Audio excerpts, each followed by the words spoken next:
భారతదేశంలో పత్తి ఉత్పత్తి తగ్గిపోతోంది. మనం దిగుమతులపైన ఎక్కువ ఆధారపడాల్సి వస్తుంది పత్తి విషయంలో. దీనికి సంబంధించి మనం చూస్తే కనుక పాత రోజుల్లో పత్తి రైతులు పత్తి పండితే బంగారం పండినట్టే విపరీతమైన ప్రొడక్టివిటీ వచ్చేదన్నమాట. బీటీ కాటన్ మొదట్లో బీటీ కాటన్ ఇంట్రడ్యూస్ చేసిన కొత్తల్లో చాలా ప్రొడక్టివిటీ వచ్చేది. ఇప్పుడు బీటీ కాటన్ కూడా పెస్ట్ రెసిస్టెంట్ అయిపోయిందనమాట. చాలా పెస్ట్లు వాటి మీదకి అటాక్ చేసేస్తున్నాయి.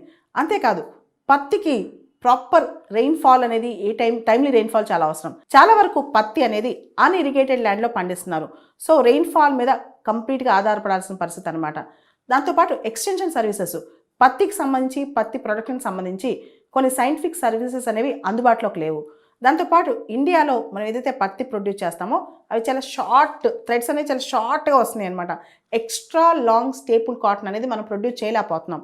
మనం కనుక గమనిస్తే ఒక డేటా ప్రకారం పర్ హెక్టేర్ ఆఫ్ ల్యాండ్ ఒక హెక్టేర్లో బ్రెజిల్లో దాదాపు 1800 నుంచి 2000 కేజీల పత్తి పండుతుంటే అదే హెక్టేర్లో భారతదేశంలో కేవలం 450 కేజీలు మాత్రమే పండుతుందన్నమాట. అంటే బ్రెజిల్లో ఒకటే హెక్టేర్లో 4 ఎక్కువ పండిస్తున్నారు. మన దగ్గర ప్రొడక్టివిటీ చాలా తక్కువ ఉందన్నమాట. దీనివల్ల ఏమవుతుంది, మన రైతుకు నష్టం వస్తుంది. పత్తి ఎవరైతే పండించారో వాళ్ళకి నష్టం జరుగుతుంది. దాని బదులు ఇతర దేశాల నుంచి కొనుక్కొస్తేనే లాభం వస్తుంది. అంటే మన దగ్గర పండించే ఖర్చు కన్నా ఇంపోర్ట్ చేసుకుంటే తక్కువ అవుతుందన్నమాట.